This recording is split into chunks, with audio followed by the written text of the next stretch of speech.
super excited day where we kick up our training shoes and write our Christmas cards. To me, have a lovely holiday.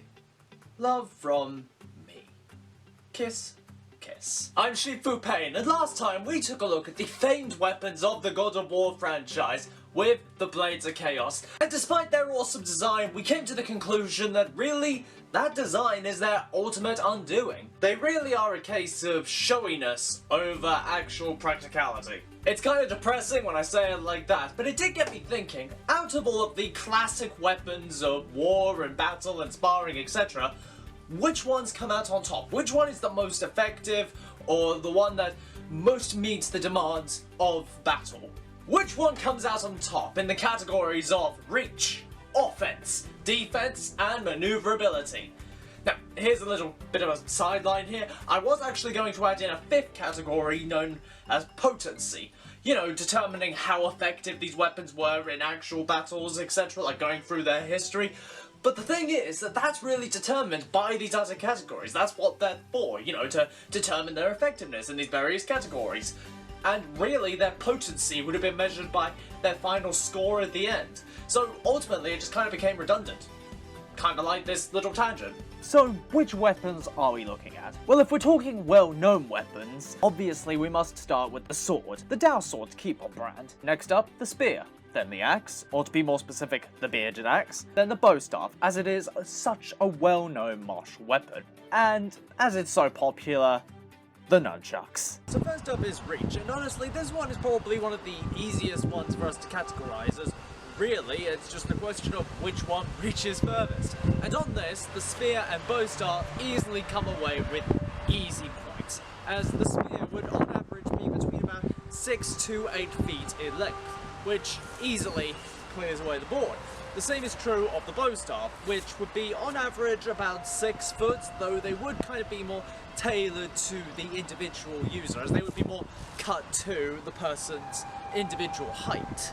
Now the Dao sword, on the other hand, is a different story. If we were talking about a different kind of sword, maybe it would make the cut, but the Dao sword, less so.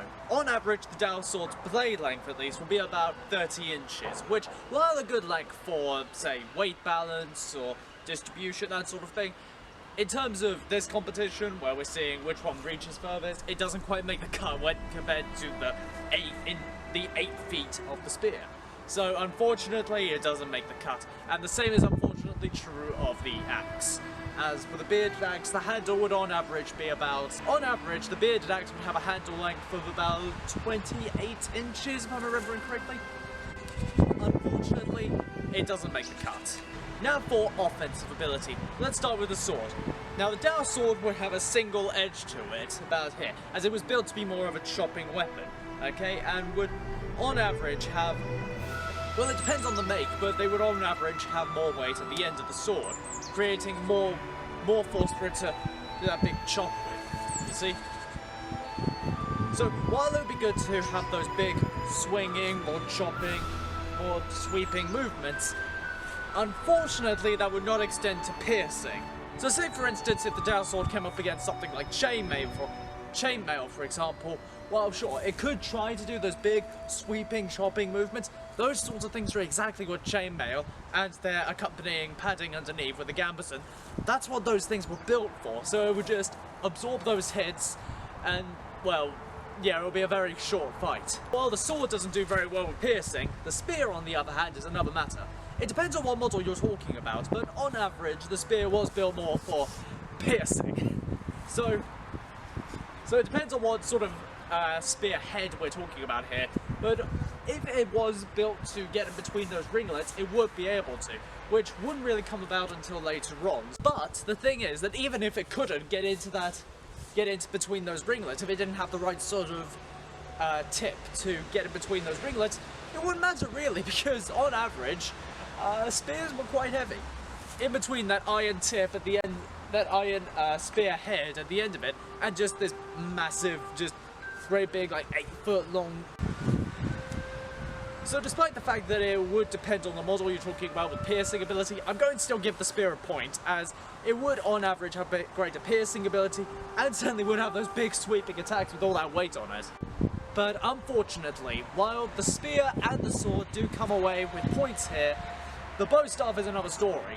Now sure, while the sword may be good for sweeping attacks, and while the spear may have that pointed tip for piercing and that weight to be able to pull off some sweeping attacks, and certainly crack a few ribs or give a few concussions, the bow staff, on the other hand, one of the main facts behind it is just the fact that it doesn't have that same spear tip at the end of it, because it's a bow staff, it's not a spear. So unfortunately, it doesn't really have that same piercing ability. But you may be asking, what about sweeping ability like that? Well, it doesn't have that same weight, that's the problem. So sure, it can hit someone that was wearing full chainmail, for example. We'll be able to hit them, and maybe hit them overhead. But if they're wearing a helmet, for example, I'm not sure it would do much. So I don't think it really does enough to score a point in this round, I'm afraid.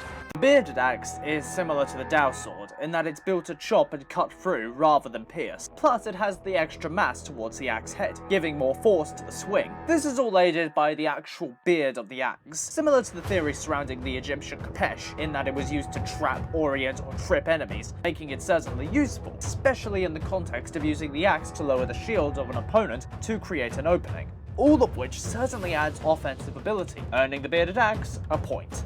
And now we come to defensive ability, and this I'm going to score a bit differently, as sure, each weapon has their own variation of defensive abilities, their own defensive stances and blocks, and etc. But I don't think that's fair to score on that. So I won't be scoring on that. Instead, I'm going to score on if whether or not someone is able to adequately use one of these weapons while still holding a defensive object, shall we say, in the hand. So if they're able to hold a shield while holding that weapon. And on this, easily the sword, spear and axe come away with easy points. I mean, those guys are cliches when it comes to the weapon shield combo.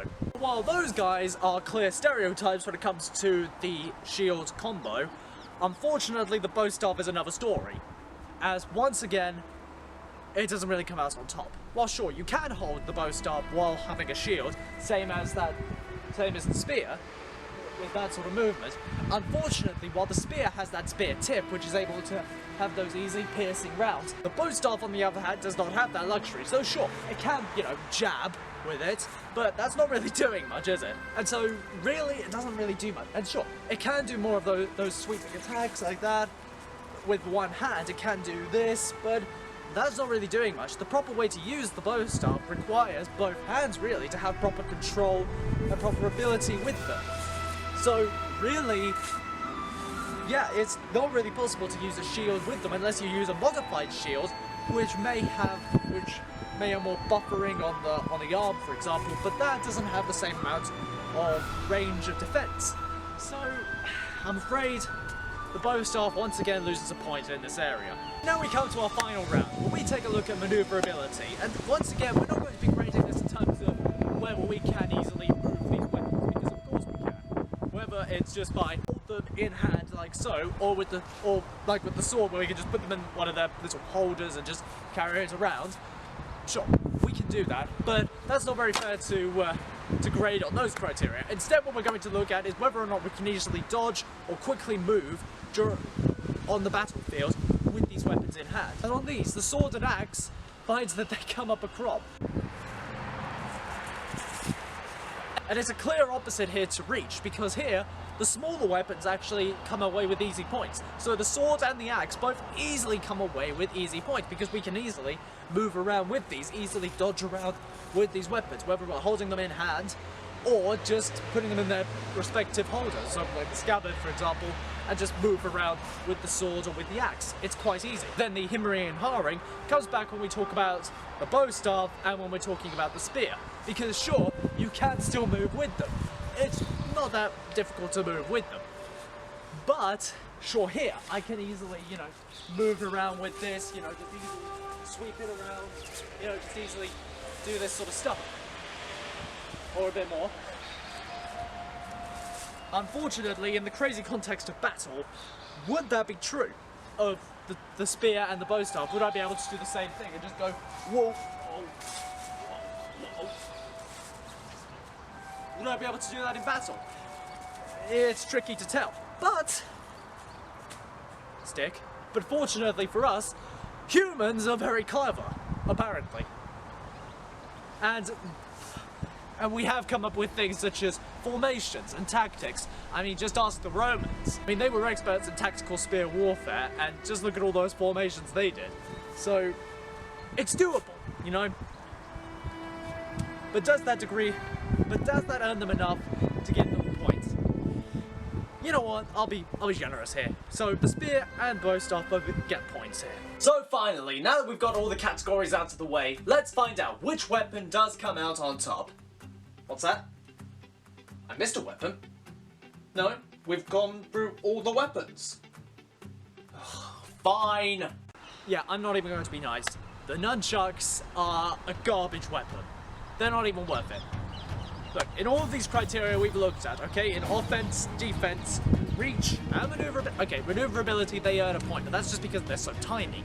But otherwise, they are terrible. I mean, first of all, with reach, I mean, what kind of a reach do they offer? I mean, they're not even... The sword has more reach than the nunchuck. I mean, I don't have any with me, because I'm not offering them the grace to show their presence. Offensive ability, I mean, what is there to say? When striking a surface, not all the force of the object goes into the surface. Instead, thanks to the object being broken in the center, the object ricochets back, having the potential to hit the user. Defensive ability, they don't really offer any sort of defensive ability. I mean, their defensive counters and blocks are shit. And the only ability they have is that you're able to hold a shield with them. That's the only thing. And the shield is better for offense and defense than the actual nunchucks, than the actual weapons. The only way we're going to be moving these weapons are, well, straight into the bin. Basically, in the future, don't buy nunchucks. Now, hold on. If they are so bad a weapon, why go to the trouble of including them in this video at all? Simple. To prove a point. Now with that, let's actually talk about actual weapons, and go through how each one scored, starting with the sword. With defense, offense, and maneuverability, they score 3, losing a point only on reach. Next comes the spear, which comes away with a clean sweep of 4 points on all 4 categories. The spear has been used in war throughout history for a good reason, only not being used now because of the technological gap that exists. The axe, much like the sword, also scores a 3, again losing on reach. But this score does not account for the capacity to throw the weapon, but I did not account for that as that entails you disarming yourself, so on a battlefield, that's not very wise. Finally comes the staff, coming away with only a 2, losing out on defense and offense. This is a case of context rather than design. The original idea of the staff was that it was a non-lethal form of defense for monks of monasteries such as Shaolin, against raiders and robbers, which, last I checked, did not rain down an army of arrows. They are a good weapon on their own, but on a battlefield, they just don't make the cut. So with all that said and done, we come away with, frankly, kind of expected results. I mean, there is a reason why these weapons have lasted for as long as they did, and the only reason why they haven't really lasted into modern day battle-led warfare is just due to the technological gap that has evolved over time. And despite us only looking at certain variations, these weapons have evolved over time to keep up with the at-the-time developments, becoming more versatile to their time while still retaining those essential elements that made them so great to begin with. But with that, that brings us to the end of this video. Thank you all for watching, and in the comments below, let me know, of all of these weapons, which one would you prefer most of all? Are you more into the sword, the spear, or maybe you're into the nunchucks? I mean, there must be at least one. But with that, once again, thank you all for watching, and until next time, everyone, peace be with you.